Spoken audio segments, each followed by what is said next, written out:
Chapter number 5 learning and memory. अच्छा, ये level 1 English है, बिल्कुल बेसिक। ये किताबें बिल्कुल 2 साल 5 साल 3 साल के बच्चे जिनका इंग्लिश का लेवल, या किंडरगार्टन के बच्चे जो पहली क्लास में आते हैं, उनके लिए भी ये किताब बिल्कुल मुफीद होगी। और उनके लिए जो इंग्लिश सीख रहे हैं, अभी भी सीखना शुरू किया है और उसका बेसिक हो चुका है। ये बुनियादी चीज़ें हैं। और भी ज़्यादा मज़ीद सीखने के लिए, समझने के लिए आपको और थोड़ा तहकीक करना चाहिए या और थोड़ी मुश्किल किताबें पढ़नी चाहिए। ये किताबें बिल्कुल आसान हैं। चलिए, ये आसान है क्योंकि लेवल 1 के लिए है, ताकि समझ में आए लेवल 1 वालों को। चैप्टर 5 लर्निंग एंड मेमोरी, सीखना और महफूज करना जगह। मेमोरी, लर्निंग मतलब सीखना, और मेमोरी मतलब वो स्पेस, वो जगह जहाँ पे वो चीज़ें स्टोर होती है। तो आगे देखते हैं, ये इसी के बारे में तो बता रहा है वो chapter, learning and memory. What is learning? Learning क्या है? लर्निंग इज़ हाउ, लर्निंग है कैसे, वी गेट न्यू नॉलेज, हम कैसे, हम कैसे लेते हैं न्यू नॉलेज, नई जानकारी, है ना, नया नया ज्ञान, नया इल्म, और स्किल्स, और या हुनर। Learning is how we get, learning है कैसे हम लेते हैं नया नॉलेज, न्यू नॉलेज, और स्किल और हुनर। लर्निंग उसी को बोलते हैं कि हम कैसे कोई नया नॉलेज लेते हैं, ज्ञान लेते हैं, इल्म लेते हैं, या हुनर लेते हैं, और स्किल लेते हैं। वो कुछ भी हो सकता है।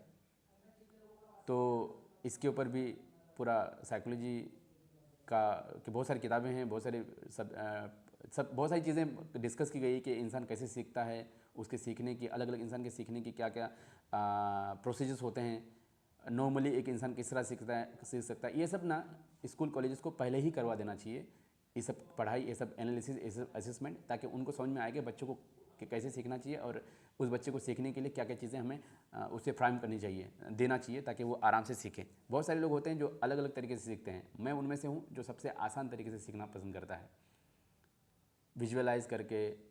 और बहुत सारे चीज़ें डिपेंड है, जैसे कि आपके बैकग्राउंड, आपके पीछे जो आपने नॉलेज लेके आए हैं, उसका क्वांटिटी कितना आपके हेड में है, आपके पास पहले से उसका लर्निंग कितना का लेवल क्या है, उस पर भी डिपेंड करता है। तो ये सब रिसर्च और एनालिसिस का काम है, जो कि हमारा एजुकेशन सिस्टम जिंदा होने के बाद शायद करेगी ये सब।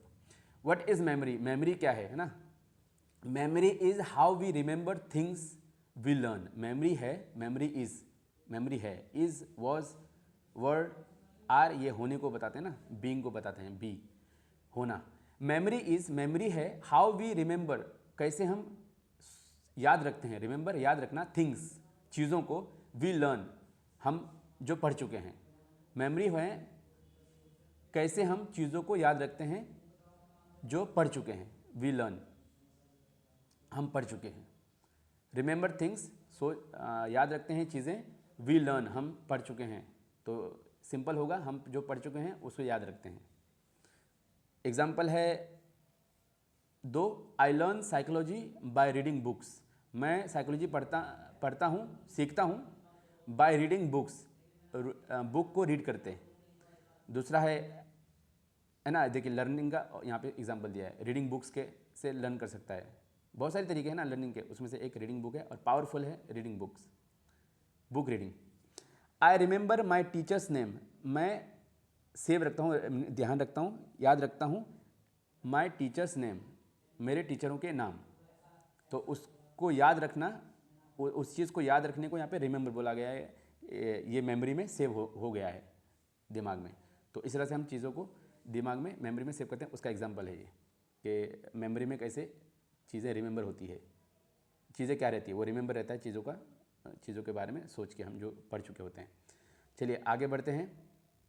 आगे है how can we learn better, हम कैसे सीख सकते हैं बेटर। मैंने यहाँ पे थोड़ा सा डिटेल में बताने की कोशिश किया हूँ।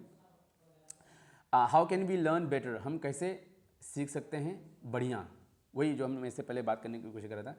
ये लर्न बेटर का जो है ना, हाउ कैन वी लर्न, हम कैसे सीख सकते हैं बेटर, अच्छे से, बढ़िया तरीके से। तो ये काम होता है रिसर्च का, एजुकेशन सिस्टम के रिसर्च का, किसी इंस्टीट्यूशन के रिसर्च टीम का, है ना। 5-10 पढ़े लिखे रिसर्च करने वाले, तहकीकात करने वाले लोग बैठ के समझें कि साइकोलॉजी क्या कहता है, कि एक बच्चा, एक इंसान किस तरह से सीखता है, और अलग अलग इंसान उसके पर्सनालिटी के बेस्ड पे किस तरह सीखता है। ये इनका काम है, जिनको आप लाखों रुपए दे रहे हैं एजुकेशन सिस्टम में, वो उनका काम है। अगर वो नहीं कर रहे हैं तो आपको, पेरेंट्स को खुद करना होगा। आप पेरेंट्स खुद सीखें, बच्चों को सिखाएं और उसे चालाक बनाएं।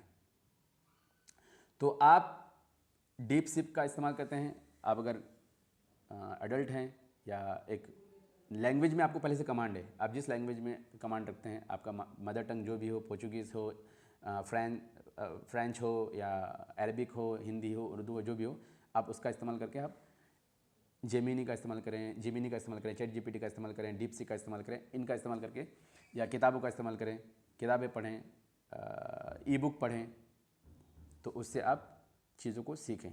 ये सब चीज़ों के ऊपर मैंने काफ़ी सारे वीडियोस, चैट जीपीटी के इस्तेमाल के ऊपर मैंने बहुत सारे वीडियोस रिकॉर्ड करके मेरे चैनल पे रख दिया हूँ, आप उनको ज़रूर एक्सप्लोर करें। उसके बाद है एक्टिविटी। यहाँ पे मैंने कुछ और, मैं चाह रहा था कि इस वीडियो में ज़्यादा कुछ बोलूँ, चलिए मैं इसको पार्ट 2 भी रिकॉर्ड कर देता हूँ।